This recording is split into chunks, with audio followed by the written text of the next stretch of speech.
Hello students, hope कि आपकी board परीक्षाओं की तैयारियां बहुत अच्छे से हो रही होंगी। आज करेंगे हम कक्षा 10वीं में मैथ्स में चैप्टर फर्स्ट अध्याय 1 जिसका नाम है वास्तविक संख्याएं।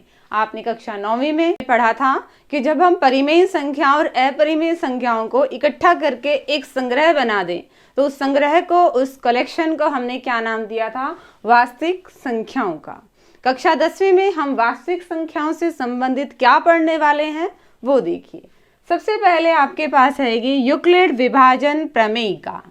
हालांकि ये इस सेशन के लिए आपके सिलेबस से रिमूव हो चुकी है, पर इसकी स्टेटमेंट आपको आनी चाहिए। इसका नाम आपके एमसीक्यूज में यूज हो सकता है, तो आपको पता होना चाहिए कि ये होती क्या है।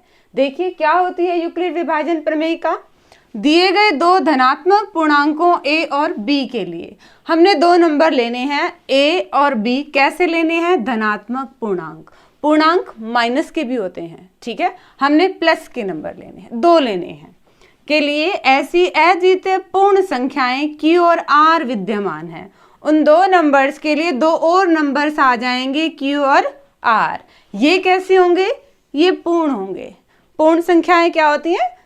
प्राकृत संख्याओं में जीरो और ऐड कर दें तो वो पूर्ण संख्याएं बनती हैं, ठीक है। हमने क्या पढ़ा अब तक? दो नंबर हमारे पास है, उनके लिए दो और आ जाएंगे जो कि a = bq + r। और r का मान कैसा होगा? ये जो r है इसका मान क्या होगा? 0 से बड़ा, 0 के बराबर और b से छोटा। ये सारे नंबर इसको संतुष्ट करेंगे कि a को कैसे लिख सकते हैं? bq + r लिख सकते हैं। और r के ऊपर क्या कंडीशन है कि r का मान 0 से बड़ा, 0 के बराबर और b से छोटा होगा। साधारण शब्दों में अगर हम यूक्लिड विभाजन प्रमेयिका को देखना चाहें तो ये है क्या? ये आपका सिंपल भाग ही है, ठीक है। भाग कैसे है वो देखिए। हमने दो नंबर लेने हैं, कोई भी प्लस के। मैंने ले लिए 2 और 11, ठीक है। अब हमने इनको भाग करना है, तो नॉर्मली हम भाग कैसे करते हैं? 11 बड़ा है, 11 को अंदर लिखते हैं और हम 2 से इसको भाग करते हैं। तो हमारा भाजक जिसको से हम भाग कर रहे हैं वो क्या है? 2। भाज्य किसको भाग कर रहे हैं? वो क्या हमारे पास? 11। अब भाग हम कैसे पढ़ते हैं? हम 2 की टेबल, 2 का पहाड़ा पढ़ते हैं। और ये किस पे जाएगा? 2 पंजे 10। फिर हम क्या करते थे? माइनस घटाते थे। ये क्या आ गया आपके पास? 1। तो हमारे पास क्या थे? 2 नंबर थे, 2 और 11। 2 और आ गए, 5 और 1। भागफल क्या आया? 5। और शेषफल क्या आया? 1। तो यूक्लिड विभाजन प्रमेय का अकॉर्डिंग हम 11 को क्या लिख सकते हैं? 2 × 5 + 1 ऐसे लिख सकते हैं। यूक्लिड विभाजन प्रमेयिका को हम और ज़्यादा डीपली डिस्कस नहीं करने वाले हैं क्योंकि ये आपके सिलेबस से रिमूव हो चुकी है। इससे संबंधित एक्सरसाइज है आपकी 1.1, वो आपको नहीं करनी है। और अब देखिए इससे रिलेटेड नेक्स्ट टॉपिक। हाँ जी स्टूडेंट, नेक्स्ट टॉपिक देखिए क्या है? अंकगणित की आधारभूत प्रमेय। पहले देखते हैं कि ये प्रमेय कह क्या रही है और फिर इसको समझेंगे। क्या है स्टेटमेंट? प्रत्येक भाज्य संख्या को अभाज्य संख्याओं के गुणनफल के रूप में व्यक्त किया जा सकता है और यह गुणनखंड अभाज्य गुणनखंडों के आने वाले क्रम के बिना अद्वितीय है। ये क्या कह रहा है? इसमें कुछ एक वर्ड्स हैं कि प्रत्येक भाज्य संख्या को अभाज्य संख्याओं के गुणनफल के रूप में लिख सकते हैं। थोड़ा सा रिवाइज करते हैं। भाज्य संख्या क्या होती है और अभाज्य संख्या क्या होती है? नाम से दिख रहा है भाज्य एक, ये दोनों ही संख्याएं क्या होनी चाहिए? एक मेन कंडीशन है कि ये 1 से बड़ी होती है। एक जो है नंबर 1 जो है ये ना तो भाज्य संख्या होती है हमारी, ना ही ये अभाज्य संख्या होती है। हम 1 से बड़ी लेते हैं। भाज्य संख्याएं जो 1 और खुद के अलावा किसी से भी भाग हो जाएं, और अभाज्य संख्याएं जो सिर्फ 1 से और खुद से ही भाग हो और किसी से भाग ना हो। अभाज्य जो भाग ना हो 1 और खुद के अलावा। नंबर 1 से स्टार्ट करते हैं। 1 को तो हम इंक्लूड करते ही नहीं, 1 को तो हम लेते नहीं। 2 से स्टार्ट करते हैं। 2 किसकी टेबल में आता है? 1 की और खुद से ही भाग होता है, तो 2 हमारा हो गया अभाज्य संख्या। 3 भी 1 और खुद से ही भाग होता है, तो 3 भी हो गया हमारा अभाज्य संख्या। नेक्स्ट क्या है? 4 तो 2 के भाड़े में आ गया। 4 तो 2 से भी भाग हो गया। 1 और 4 खुद के अलावा 2 से भी भाग हो गया, तो ये क्या होगी आपके पास? भाज्य संख्या 2 नहीं 4। फिर हम देखते हैं 5 को। 5 अभाज्य संख्या है क्योंकि एक और खुद के अलावा ये किसी से भाग ही नहीं हो रही। 6 कैसी संख्या है? 6 भाज्य संख्या है क्योंकि 1 और 6 के अलावा ये 2 के पहाड़े में भी आ रही है और ये 3 के पहाड़े में भी आ रही है।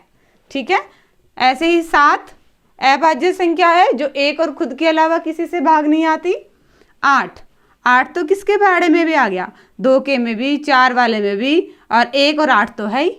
तो जो संख्याएं, क्या निष्कर्ष निकलता है कि जो संख्याएं 1 और खुद के अलावा किसी से भी भाग ना जाएं वो कैसी संख्याएं हैं? अभाज्य संख्याएं।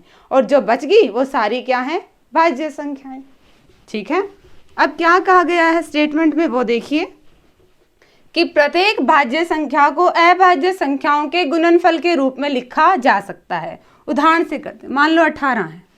18 2 की टेबल में आता है, 3 की टेबल में आता है, 6 की टेबल में भी आता है और 9 की टेबल में भी आता है। 18 और खुद की टेबल में तो 1 की टेबल में तो आता ही है, तो ये भाज्य संख्या होगी। इसको हम लिख सकते हैं अभाज्य संख्याओं के गुणनफल में। ये हमने किया हुआ है फैक्टराइजेशन, गुणनखंड हमने किया हुआ है। कैसे करते हैं हम? 2 से भाग करते हैं, 2 × 18, फिर किससे भाग करेंगे? 3 से, 3 × 3 = 9, और फिर 3 से भाग करेंगे, 3 × 1 = 3। ठीक है, ये क्या है आपके पास? देखो 18 को हम क्या लिख सकते हैं? 2 × 3 × 3।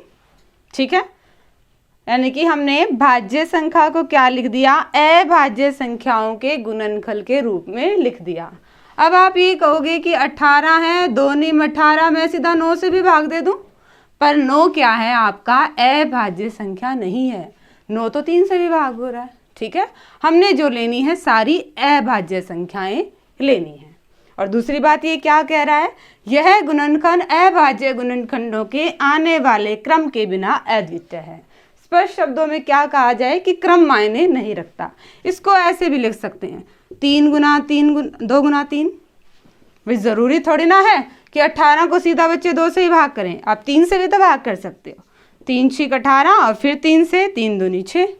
ठीक है, तो क्रम मायने नहीं रखता। 2 × क्या हो सकता है? एक और 3 × 3 × 2, ऐसे भी लिख सकते हैं। ठीक है, तो क्या है कि प्रत्येक भाज्य संख्या को हम अभाज्य संख्याओं के गुणनफल के रूप में लिख सकते हैं। ऑर्डर मायने नहीं रखता, क्रम मायने नहीं रखता। इससे रिलेटेड है आपकी एक्सरसाइज 1.2 जो अब हम करेंगे। तो देखिए एक्सरसाइज 1.2। हाँ जी स्टूडेंट्स, एक्सरसाइज 1.2 का फर्स्ट क्वेश्चन देखिए क्या है आपके पास। निम्नलिखित संख्याओं को अभाज्य गुणनखंडों के गुणनफल के रूप में व्यक्त कीजिए। कैसे करेंगे हम क्वेश्चन को? फर्स्ट पार्ट देखिए, 140 ये किससे भाग जाएगा? स्टार्टिंग से छोटी संख्या से लिख जाइए। 2 से भाग जाएगा, आखिर में 0 है। 2 × 7 = 14 और 0। फिर ये किससे भाग जा रहा है? 2 से, 2 × 3 = 6, बच गया 10 और 2 × 5 = 10। आप डायरेक्ट भाग नहीं कर सकते तो आप साइड में भी भाग करके दे सकते हो। 2 × 3 = 6, 10, 2 × 5 = 10, तो क्या आएगा? 35। अब 35 2 की टेबल में नहीं जाएगा क्योंकि आखिर में 5 आ गया। 3 से देखें, 3 से कौन सी रकम भाग जाती है? जिसका जोड़ 3 के पहाड़े में आ जाए।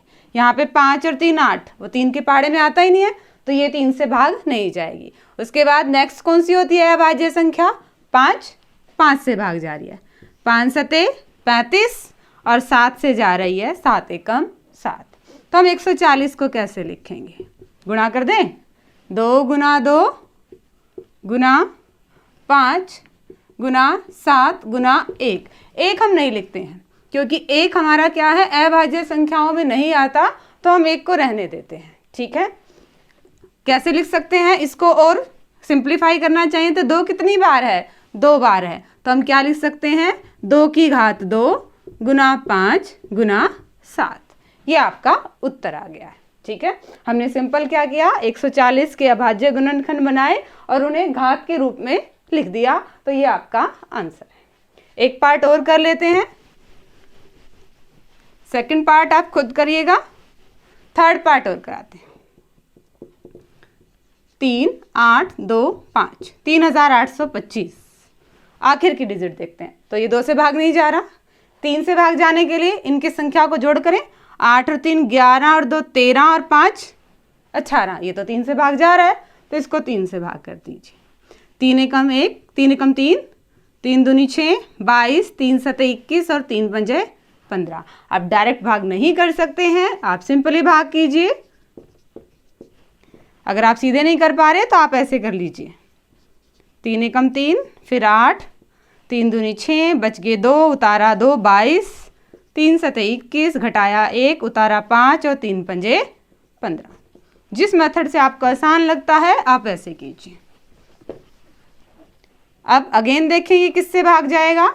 7 और 5 12, 13 14 और 1 15। 15 भी 3 के पहाड़े में आता है, तो ये 3 से फिर भाग जाने वाला है। 3 चौके 12, 3 दूनी 6, 3 पंजे 15। नेक्स्ट देखते हैं 5 और 2 7 और 4 11। 11 3 के पहाड़े में नहीं आता, तो ये 3 से भाग नहीं जाने वाला। 3 के बाद अगली अभाज्य संख्या क्या है हमारे पास, 5।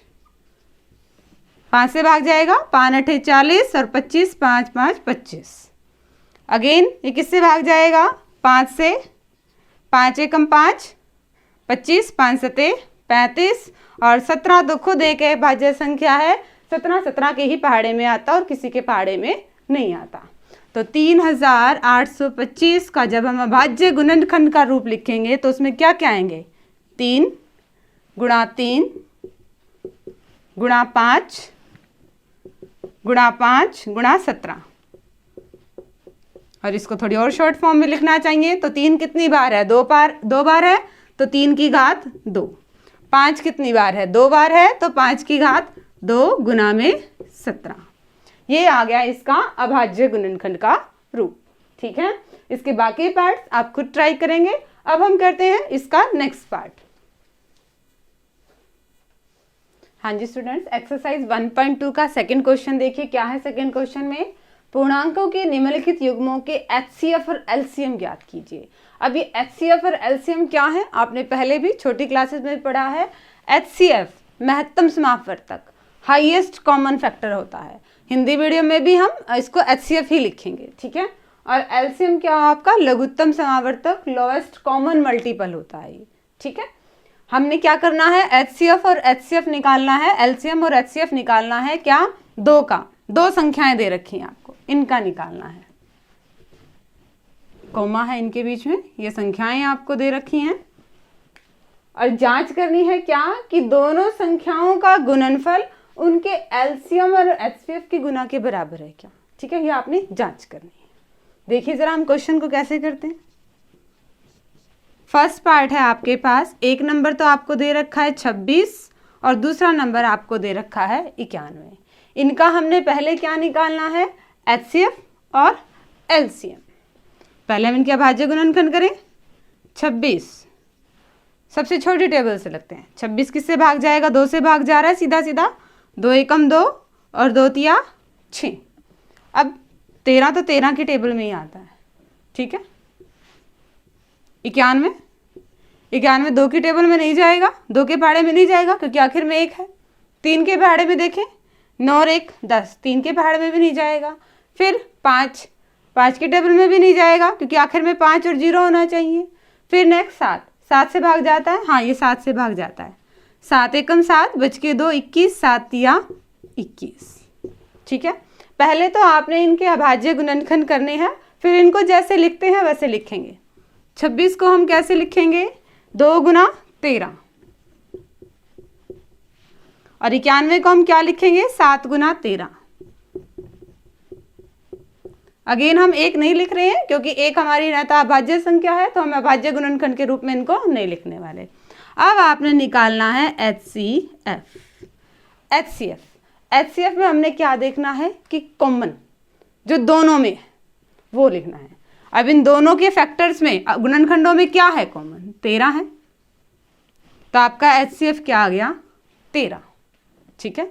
मान लो कोई और अक्षर भी होता कॉमन, तो 13 की 2 से गुना हो जाती, 13 दूनी 26 आ जाता आपका एचसीएफ, ठीक है। यहाँ पे इतना ही। अब हम एलसीएम निकालेंगे। एलसीएम में आपने क्या करना है कि जो कॉमन है वो तो लिखना ही है, बच गया वो भी लिखने हैं, जो फैक्टर्स बच गए ना वो सारे लिख देने हैं। 2 भी बच गया हमारे पास, 7 भी बच गया, तो 2 गुना में 7, इनकी मल्टीप्लाई कर दीजिए। 13 दूनी 26 और 26 की 7 से करोगे 182। ठीक है, ये आ गया आपकी गुना। दोबारा देखिए, यहाँ तक हमने क्या किया, हमने 26 के गुणनखंड किए, उनको लिखा, हमने 91 के गुणनखंड किए, उनको लिखा। एचसीएफ के लिए हमने क्या देखा, जो दोनों में कॉमन था, 13 दोनों में ही था, उभयनिष्ठ था, तो उभयनिष्ठ रख दिया। एलसीएम के लिए क्या करेंगे, जो उभयनिष्ठ है वो तो लिखेंगे, बच गए वो सारे भी लिख देंगे और उनकी गुना कर देंगे। ठीक है, अब हमारे पास आ गया एचसीएफ भी और एलसीएम भी। हमने एक चीज और जांच करनी है, क्या कि दोनों संख्याओं का गुणनफल, जो दी हुई संख्याएं हैं 26 और 91 हैं, इनकी गुना और इनके एचसीएफ और एलसीएम की गुना ये बराबर होती है। यानी कि 13 की और 182 की गुना ये बराबर आनी चाहिए, आएगी ही बराबर। हमने जस्ट इसको वेरीफाई करना है। 26 की 91 से गुना कीजिए आप, 6 2 9 6 54 का 4 5 9 2 18 और 5 23 6 6 3 2 ये आया। एक बार 182 और 13 की भी कीजिए, 3 दूनी 6 8 3 24 3 एकम 3 और 2 5 1 8 2 1 से गुना करने 6 6 3 और 2 आ गया ना। 2366 ही क्या आया, दी हुई संख्याओं की गुणा आई, और 2366 ही उनके एचसीएफ और एलसीएम की गुणा आई। ठीक है, तो क्वेश्चन में क्या करना था, हमें एचसीएफ निकालना था, हमें एलसीएम निकालना था, और फिर एक ये जांच करनी थी, क्या कि दोनों दी हुई संख्याओं का गुणनफल उनके एचसीएफ और एलसीएम के बराबर है। हाँ होता है, 2 संख्याओं के केस में ये होता है। ठीक है, अगर 3 संख्याएं आ जाएं, जैसे कि आपके नेक्स्ट क्वेश्चन में है, अब हम उसको डिस्कस करते हैं कि 3 संख्याओं के केस में हम एचसीएफ और एलसीएम कैसे निकालेंगे। इसके 2 पार्ट्स आप खुद ट्राई करेंगे। देखिए नेक्स्ट क्वेश्चन। हाँ जी स्टूडेंट्स, नेक्स्ट देखिए क्वेश्चन नंबर 3 में क्या है, अभाज्य गुणनखंड विधि द्वारा अग्रलिखित पूर्णांकों के एचसीएफ और एलसीएम ज्ञात कीजिए। 2 संख्याओं का एचसीएफ और एलसीएम हमने निकाला पिछले क्वेश्चन में, और हमने एक वेरिफिकेशन, एक जांच भी की कि 2 संख्याओं का गुणनफल उनके एचसीएफ और एलसीएम के गुणनफल के बराबर होता है। देखिए अब 3 संख्याओं का कैसे करेंगे। फर्स्ट पार्ट हम करते हैं, क्या दे रखा आपको, 12 15 और 21, हम तीनों का ही निकालेंगे। 12 किससे भाग जाएगा, 2 से, 2 6 12, फिर 2 से करेंगे, 2 3 6 और 3 एकम 3। 15 से हम करने वाले हैं, 2 से तो भाग ही जाएगा ही नहीं, किससे जाएगा, 3 से, 3 पंजे 15 और फिर 5 से, 5 एकम 5। फिर हम किसको भाग करेंगे, 21 को। अगेन स्टार्टिंग 2 से ये होगा नहीं, 3 से, 3 7 21 और 7 एकम 7, तीनों हमने कर दिए भाग। अब देखिए 12 को हम क्या लिखेंगे, 2 गुना 2 गुना 3, 2 गुना 2 गुना 3। 15 को हम क्या लिखेंगे, 3 गुना 5, 3 गुना 5। और 21 को हम क्या लिखेंगे, 3 गुना 7। अब हम निकालते हैं इसका HCF, highest common factor. Common देख लें, कॉमन क्या है, 3 है कॉमन। ठीक है, तो एचसीएफ क्या आ गया आपके पास, 3। एलसीएम और देखते हैं, एलसीएम में क्या था, जो कॉमन था हमने वो तो लिखना ही था, बाकी जो बच गए वो भी लिखने हैं। बाकी क्या बच गया हमारे पास, और कुछ कॉमन नहीं है, 2 में भी कोई कॉमन नहीं है देखो। ठीक है, तो बाकी बच गए सारे लिख लो, 2 गुना 2 गुना 5 गुना 7। गुणा कर दो इसकी, 3 दूनी 6, 6 दूनी 12, 12 पंजे 60 और 60 की 7 से करेंगे 420। ये आ गया आपके पास एलसीएम। अब इस केस में ये नहीं करना कि इन तीनों की गुणा इनके एचसीएफ और एलसीएम के बराबर होगी, नहीं, 3 संख्याओं के केस में ये नहीं होगा, उसका फॉर्मूला अलग है, वो आपके सिलेबस में नहीं है, तो हम वो नहीं करेंगे। आपने सिर्फ ये काम 2 संख्याओं के केस में ही करना है। 3 संख्याओं के केस में ये नहीं होगा कि एचसीएफ गुणा एलसीएम उनके गुणा के बराबर आ जाए। ठीक है, नेक्स्ट और देखिए जरा क्या है। तो स्टूडेंट्स, हमने देखा कि किस तरह से हमने 3 संख्याओं का अभाज्य गुणनखंड निकाला, फिर वहां से उनका एचसीएफ और एलसीएम ज्ञात किया। नेक्स्ट क्वेश्चन और देखिए, इसी का ही सेकंड पार्ट क्या कहता है। अब आपने करना है क्या, 17, 23 और 29 का। ठीक है, 17 का, 23 का और 29 का, इन तीन संख्याओं का आपने क्या कर निकालना है, एचसीएफ और एलसीएम निकालना है। ध्यान से देखें तो हम ये खुद ही क्या है, आपकी अभाज्य संख्याएं हैं। 17 17 के पहाड़े में ही आती है, 23 23 के पहाड़े में ही आती है और 29 29 के पहाड़े में आती है। 17 23 और 29 खुद के ही पहाड़े में आती हैं। एक चीज आपको हमेशा ध्यान में रखनी है कि जिन संख्याओं में कुछ भी कॉमन नहीं होता उनमें एक तो होता ही है। ठीक है, उनमें एक तो होता ही है। तो इन तीनों का एचसीएफ क्या आ जाएगा, आपका 1।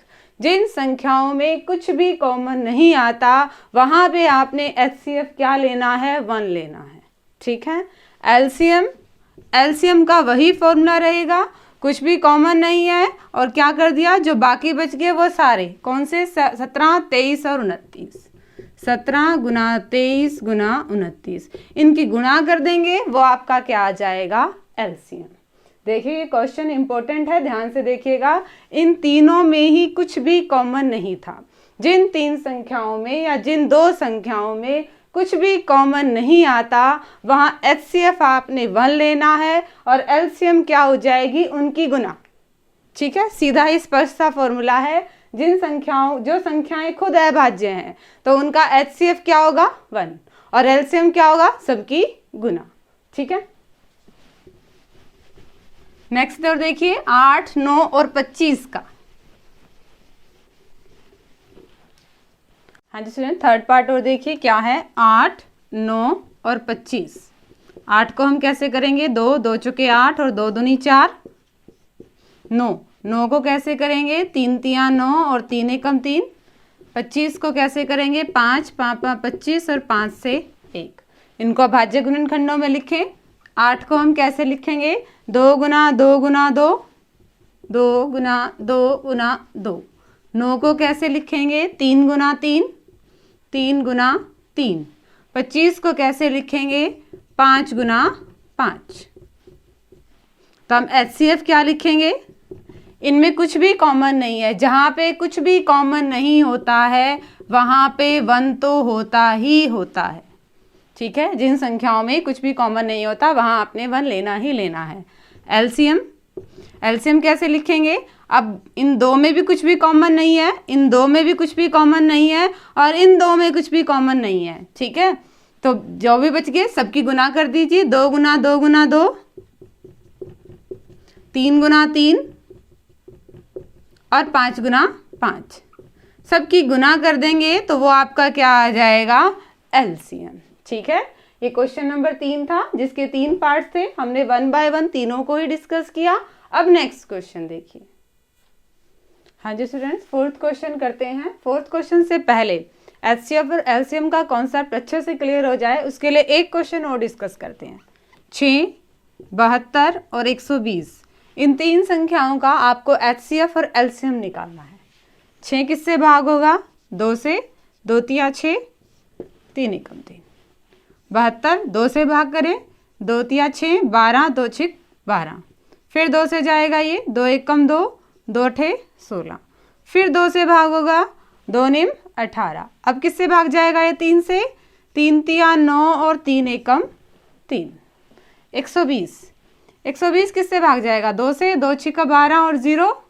फिर 2 से, 2 तिया 6 और 0। फिर 2 से, 2 एकम 2 10 और 2 पंजे 10।